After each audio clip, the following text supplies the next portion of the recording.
the conflict or the human rights violations occur in the society. So it's a complicated process, but if you start it carefully by laying out the groundwork, then you can build on it and make sure that you have a valuable good commission process. All right. Yeah. Thank you very much for that.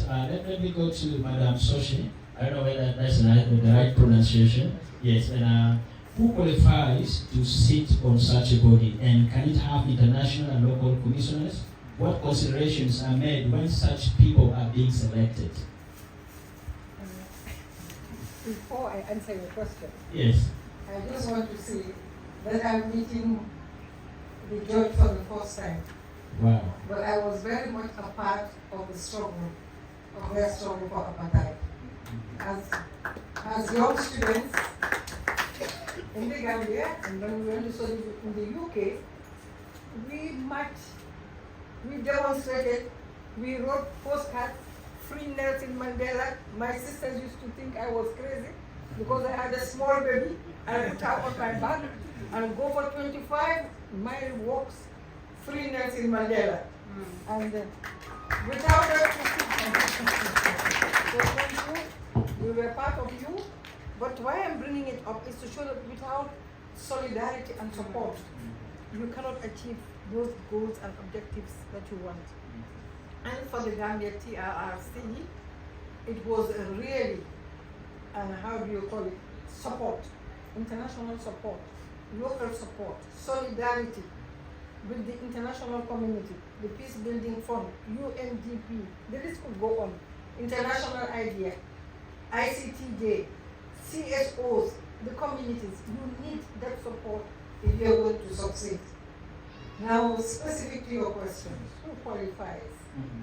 For us, the government invited communities. The Gambia is divided into 7 regions. Now, for the executive secretary's team, those were technical people. And we found them on the ground when the commissioners came in. Highly skilled, highly qualified people who could give the support to the commission that was required in their area of competence. But for the commissioners, people had to nominate. The communities had to nominate based on ethnicity, based on gender. You had to be apolitical, and you had to have competence in a known area. Now, for the regions, I was not nominated by the regions, but 3 had to come from organizations, not so bad. So now, when the communities nominated their people, it went to the regional office, and then it went to the Ministry of Justice and Government, and they had to post people's names to say, do they accept this person to sit on the commission? So we had a very diverse commission. For me, I was nominated by the Victim Center. There was an organization called the Victim Center. They just called me and said, Mrs. Sosa, we want you to be our representative on the TRRC. I said, me, I have no competence in that area. I'm a gender and education specialist. So what do I do? They said, look, this is new in the Gambia. All those commissioners don't have competence. But for us, we want you to do it. And I agreed to serve because the victims asked me to serve. So in terms of, if you look at our profiles, some of the 2 commissioners, for example, from the rural areas, spoke no English. They had never been to formal school, but they were leaders in their communities, and their communities wanted them to serve, so they were there. Without any background, as I said, of formal education. So that created challenges for the commission in terms of how we did our work, but that did not mean that they did not know the issues. They were highly knowledgeable about the issues. The only gap was that they were not literate in English, which is our official language. But those were easily covered by the other commissioners and by the expertise within the secretariat and by interpretation. We had simultaneous interpretation in all our national languages. And those gentlemen, there were 2 of them. One was an imam, the other one, Jamme Sise, was a community leader. They spoke multiple local languages. So they were an asset. Then we had 2 men from the regions also. One was a teacher and one was a nurse. Then the others were, how do you call it? We had 2 imams, and then we had a bishop. Bishop Odiko. And then we had two youths, Anna Jones, she came from Wallace, and how do you call it, Mustafa Ka, he came from the National Youth Council. So it was an intergenerational thing, diverse, different competencies and skills, but as I said, it was not government who appointed, it was the communities and the organizations themselves that nominated their people, and then there were several days for people to give their non-objection, because you have to be people of integrity, people who had no political affiliation, people whom they thought would be fair. So those were. Yes, you spoke of the local community's involvement in it. Apart from the support provided by the partners, do you guys have the international people that participated in that commission?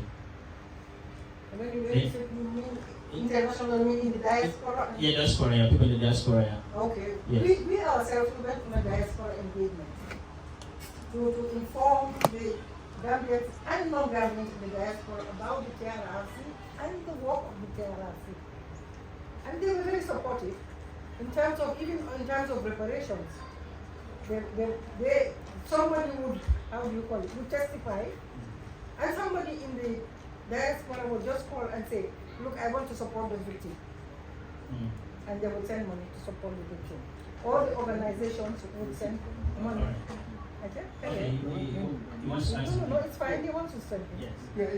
Just to be very clear, one is that during our consultations and research, because we had an opportunity to do a lot of research on all the two commissions around the world. That's one thing that you guys should do.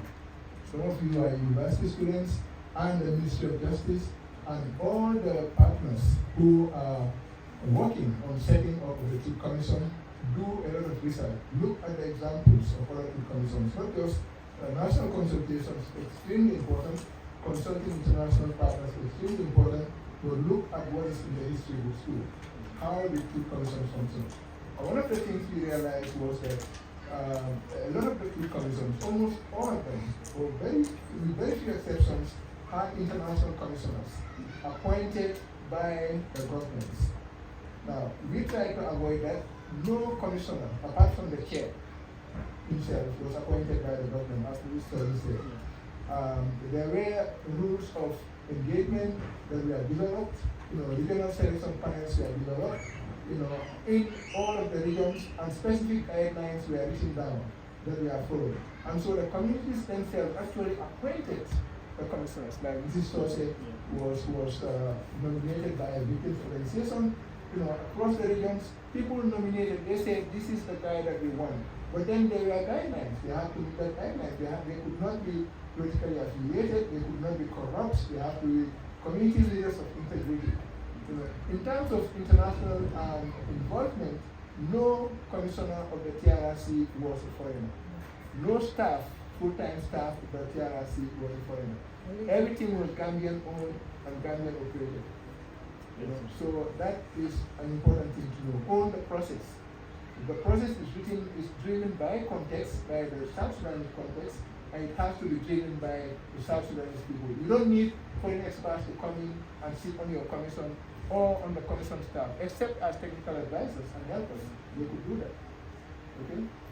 All right, thank you. I know Madam Social has really touched some of the things I wanted to ask Justice Research. I would say in other jurisdiction, what has been given the task of selecting members of the Truth Reconciliation Commission? How was it done in South Africa? I'm very impressed with what you achieved in Gambia.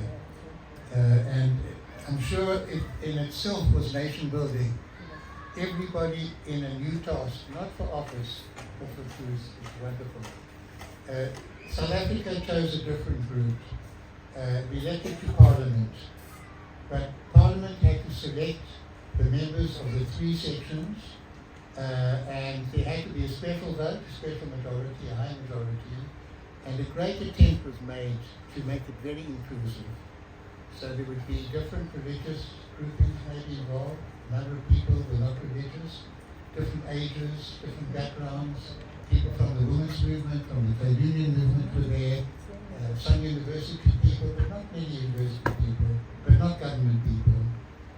And we were very fortunate to have Archbishop Tunki as the public face, not neutral. We can't be neutral on crime, on violence.